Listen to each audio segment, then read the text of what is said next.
नारद जी को कृष्ण भगवान कह रहे हैं, उपदेश दे रहे हैं। नाहं वसामि वैकुंठे योगिना हृदये मम मद्भक्ता यत्र गायन्ति तत्र तिष्ठामि नारदम्। अरे ओ नारद, नाहं वसामि वैकुंठा, कभी कभी मैं वैकुंठ में नहीं होता हूं। योगिना हृदय ममा, योगियों के हृदय में मेरा वास होता है। मद्भक्ता यत्र गायन्ति, जहां जहां भक्त मेरी इस कथा को सुनते हैं, गाते हैं, मेरा गुणगान करते हैं, मैं वहां भी पहुंच जाता हूं। तत्र तिष्ठामि नारदम, कण कण में मेरा वास है। अरे ओ नारद, कण कण में मेरा वास है। मैं यहाँ हूं, तुम्हारे समीप हूं, पर तुम्हें दिखाई क्यों नहीं दिया? क्यों नहीं दिया? जैसे जैसे दूध में घी नहीं दिखाई देता, वैसे वैसे जगत में ईश्वर नहीं दिखाई देता, जैसे जैसे ईश्वर नहीं दिखाई देता। इसलिए दूध से हमको घी निकालने के लिए बहुत मेहनत करनी पड़ती है। दूध निकाला गाय का और उसको भगोने में रखा, दूध को उबाला, उबालने के बाद उसको ठंडा करते हैं, ठंडा करने के बाद दही जमती है, फिर उसका दधि मंथन करते हैं तो उसमें से माखन का गोला निकलता है। अब फिर उस माखन के गोले को फिर गलाने के लिए रख दो गैस में, चूल्हे में, और उससे फिर घी निकलता है। उस घी को फिर वापस आप दूध में डाल दोगे, मिल जाएगा? नहीं मिलेगा।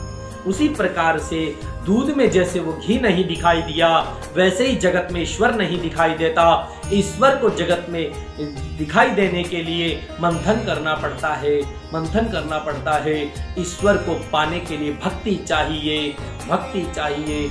मैं और मोर तोर तय माया, अगर भगवान के लिए मैं और मेरा जोड़ देंगे तो भक्ति हो जाएगी। संसार के लिए अगर मैं और मेरा जोड़ देंगे तो माया हो जाएगी। इस माया रूपी संसार को छोड़ करके प्रभु का स्मरण कीजिए, जिसमें मैं और मेरा कभी जीवन में नहीं छूट सकता, कभी एक साथ नहीं रह सकते। मैं और मोर तोर तय माया, मैं अगर जोड़ना है तो भगवान के लिए जोड़ना, मेरा अगर जोड़ना है तो भगवान के लिए जोड़ना।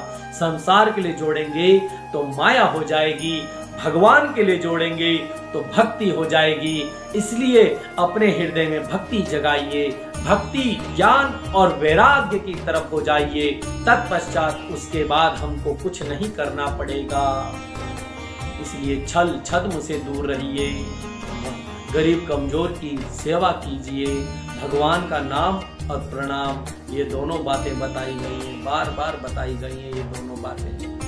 नाम संकीर्तनम यस्या सर्व पाप प्रणाशनम, प्रणामो दुख समनस्तम नमामि हरिम परम। यह अंतिम श्लोक है भागवत का। इसमें दो नाम और प्रणाम, ये दो बातें बताई गई हैं। इसलिए जहां भी आपको कोई भी बड़ा मिल जाए या छोटा मिल जाए, सज्जनों उसके आगे झुक जाओ, प्रणाम करो, झुक करके प्रणाम करो। अगर जो सीधे अकड़ करके खड़ा रहता है उसका अगला जन्म वृक्ष का होता है, पेड़ का होता है। एक था नलकूबर, एक था मणिग्रीव, ये कभी किसी के आगे नहीं झुकते थे। एक बार नारद जी आए और ये दोनों नहीं झुके। नारद जी ने श्राप दे दिया, जाओ तुम दोनों वृक्ष बन जाओ, और ये दोनों के दोनों वृक्ष बन गए। इन दोनों का जब नशा उतरा, इन दोनों ने कहा नारद जी हमारा उद्धार कैसे होगा? नारद जी ने कहा जब बंधे हुए कृष्ण तुम दोनों के बीच में से जाएंगे तब तुम्हारा देवतत्व जगेगा।